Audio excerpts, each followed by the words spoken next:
Donc cette matière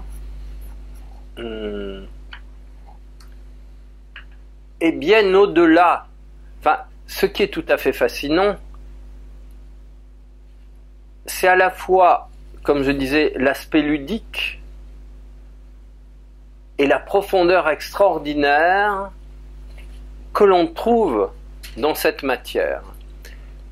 Et je trouve que, pour moi, c'est l'enseignement le plus fantastique, parce que c'est comme si la connaissance la plus extraordinaire s'était donné rendez-vous, et que elle nous enseigne le fait que la véritable connaissance et le véritable connaissant, ce n'est qu'un jeu.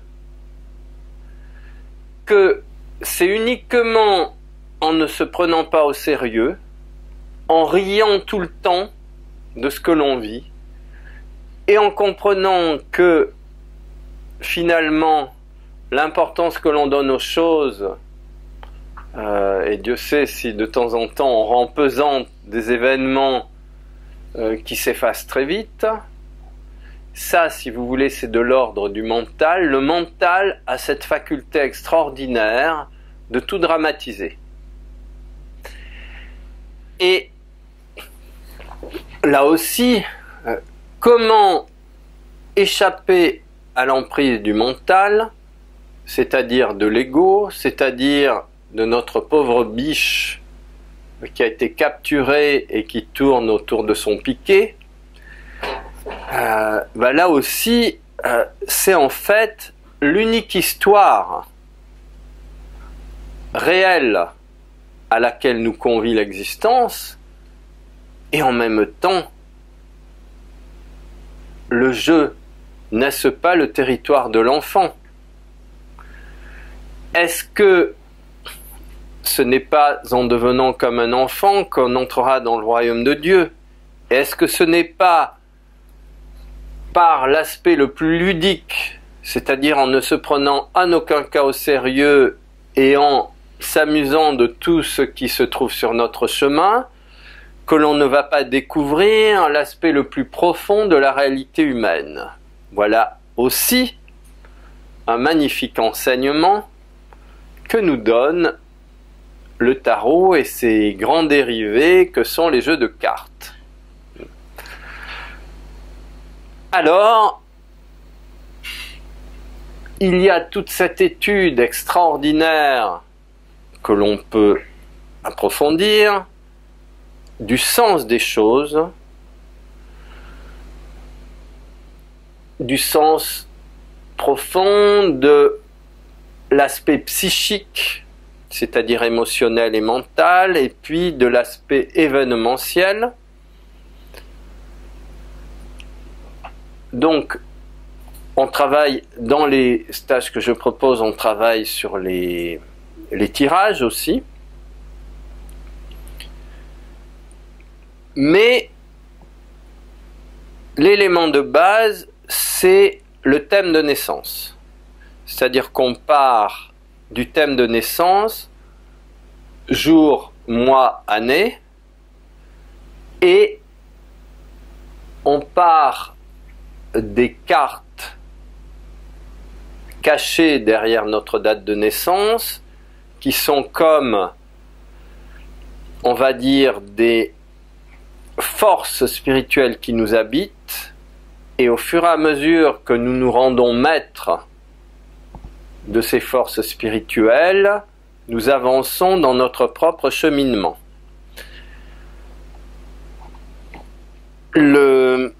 Si vous voulez, notre date de naissance est beaucoup plus qu'un événement fortuit. Ce n'est jamais un accident, même si la conception l'a été. Même si on est par césarienne, c'est la détermination de l'énergie, de la force qui nous accompagne durant toute notre existence. Et quoi que vous fassiez sauf si vous êtes habitant des forêts profondes et que vous refusez la moindre forme d'enregistrement, mais dans le monde dans lequel nous vivons, absolument tout ce que nous vivons est basé sur les nombres. Nous sommes enregistrés à partir de la date de naissance à tous les niveaux. Pourquoi cela? Parce qu'elle représente l'essence de notre être. Et pareil, si vous avez, par exemple, pour venir jusqu'ici, j'ai cherché le 26. Je ne suis pas allé au 23 ni au 27. Donc si vous voulez, c'est quand même tout à fait extraordinaire qu'un nombre permette de repérer un lieu. Et vous trouvez, là aussi, le nombre en lien avec une forme matérielle qui est le lieu ou l'adresse où ce nombre vous porte. Alors, bon, j'ai pas de tableau, mais ce que je vais peut-être faire là, c'est vous inviter à tirer une carte. C'est une idée qui ne m'était pas venue, mais pourquoi pas. Donc si vous voulez... Bon, là, on va travailler avec les majeurs. Je propose le travail avec les mineurs uniquement ensuite. Et tout est construit à partir du thème de naissance qui va nous permettre d'avoir un support pour guider nos investigations. Donc encore une fois, on aura le jour, le mois, l'année, et ensuite la somme. Jour plus mois plus année donne, on va dire, le chemin de vie. Les modalités de calcul sont particulières parce qu'on ne réduit pas les différents nombres. Et ça nous donnera les quatre, on va dire, maisons principales qui sont en lien avec, pareil, les 4 états alchimiques, c'est-à-dire la terre, l'eau, l'air et le feu, et qui deviennent je fais, je sens, je pense et je suis.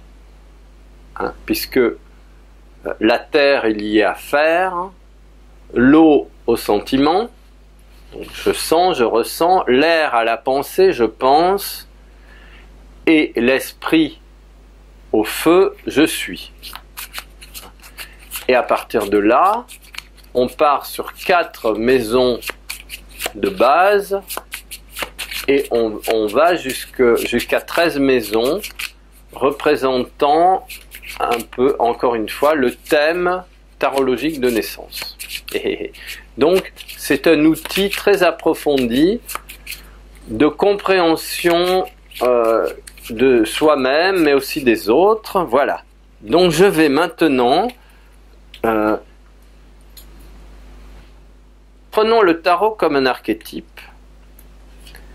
Et donc, nous allons lui demander quelle est la qualité qu'il nous est proposé de développer de façon privilégiée pour faciliter notre évolution au moment où nous nous trouvons.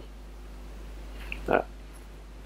Donc, je passe dans les ronds, tic tic tic, et voilà. Donc, tu es invité à choisir ta petite carte, à la regarder, tadadadadam. Et puis je continue la petite distribution. Je ne sais pas si le fil sera assez long. C'est ça qui est passionnant. Tic. En parlant de la chèvre. Vous comprenez? En plus, une chèvre filmée. Hein? C'est pas toutes les chèvres qui ont la chance d'être filmées. Voilà, voilà. Boum boum boum. Ouhou. Voilà, voilà. Ouhou. Hé hé hé hé hé. Ouhou. Voilà. Je vais en sortir une aussi, hein, parce que hop. Comment? Ah zut, j'ai tiré avant toi. Oh bah ça alors, hein. Je suis très content de celle que j'ai tirée. Ça aurait été dommage que tu la prennes toi. Voilà. Hé hé. Voilà. Alors, j'ai tiré cette délicieuse carte, justement, qui est celle qui n'a pas de nom, mais qui a un nombre. Et qui correspond parfaitement au... mais vraiment, on ne peut pas... Je ne pouvais pas mieux tirer. Oups, merci. Bon, je ne ferai pas de commentaires, mais une amie ici présente a tout compris tout de suite. Voilà. Alors, donc, cher ami... Le mat. Voilà. Alors, vous avez tiré le mat. Oh, oh, oh, oh. Alors, quelque part, le mat est une invitation à sortir des conventions.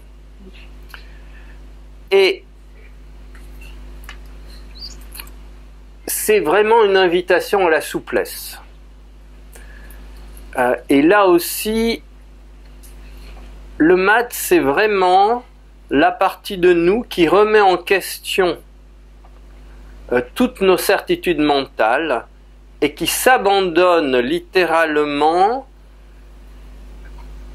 à l'appel ou aux signaux que la synchronicité qui est placée sur notre chemin nous présente.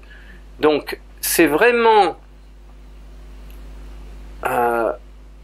c'est comme s'il te disait, sois particulièrement vigilante à la synchronicité, parce que tout ce dont tu as besoin pour justement sortir d'un certain enfermement est sur ton chemin, et ça c'est pas forcément très confortable parce que les remises en question le sont rarement, mais c'est d'un évolutif extraordinaire. Donc on peut dire que il t'est proposé une phase d'accélération particulièrement bénéfique à partir du moment où tu l'accompagnes. Ça te parle?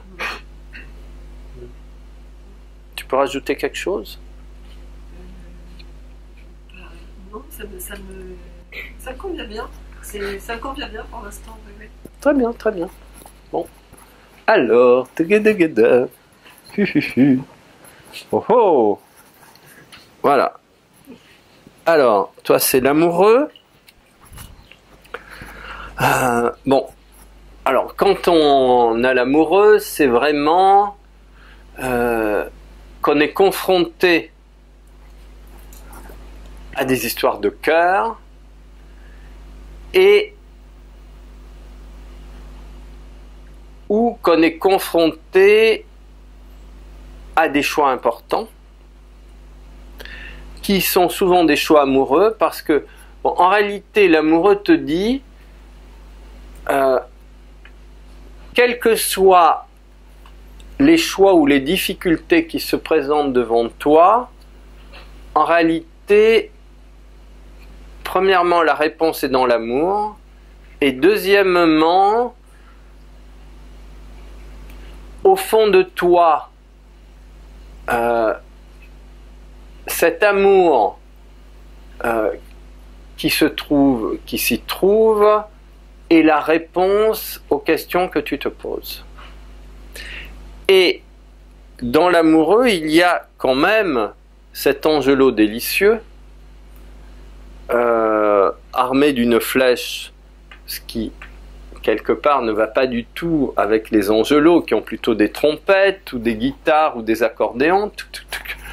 Et ceci dit,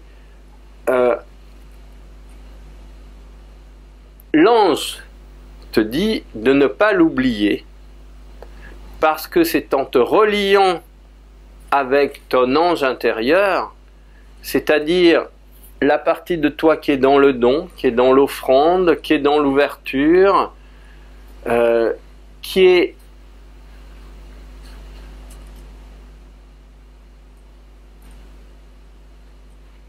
qui est vraiment dans le...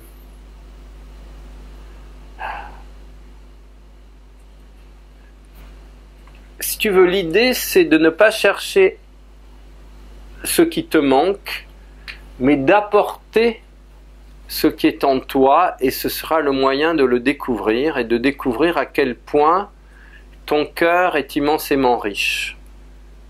Et donc, les circonstances que j'ignore totalement sont une invitation à exprimer cette profusion d'amour qui se trouve dans ton cœur et de l'apporter. Ça te parle, ça? Ça me parle. Plus la deuxième partie. Comment? Plus la deuxième partie, parce que vous m'avez dit à la fin. Ouais. Il n'y a pas d'événement typique, je pense que c'est un ensemble de choses. D'accord. On est d'évolution, nature du cœur. D'accord. Fifi? Voilà. À quoi tu dois? La papesse. Ah, papesse, ah, papesse. Ouh. Alors, la papesse, c'est la rencontre avec l'éternel féminin.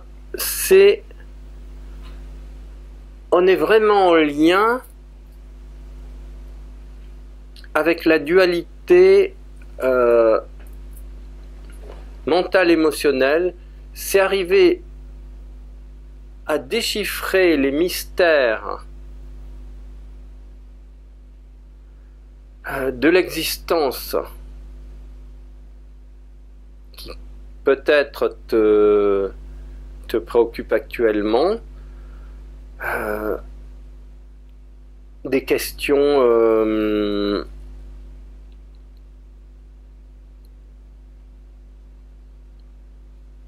soit événementielles, soit d'un ordre profond, parce qu'on est lié aux deux, et ça peut être en lien avec le féminin aussi, je ne sais pas, mais la réponse est à l'intérieur de toi.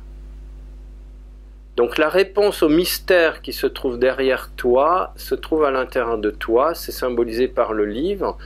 Ça peut être aussi une invitation à sortir de la dépendance, parce que le 2, c'est en lien avec la dépendance, ou bien à trouver les moyens d'une association, rendre une association harmonieuse. C'est-à-dire, là où il y a le 2, on est toujours invité à remplacer la dualité par l'échange et la communication. Et donc, comment établir le pont, le lien avec des situations ou avec des êtres? Ça te parle, ça? Ça correspond à quelque chose de présent actuellement. D'accord.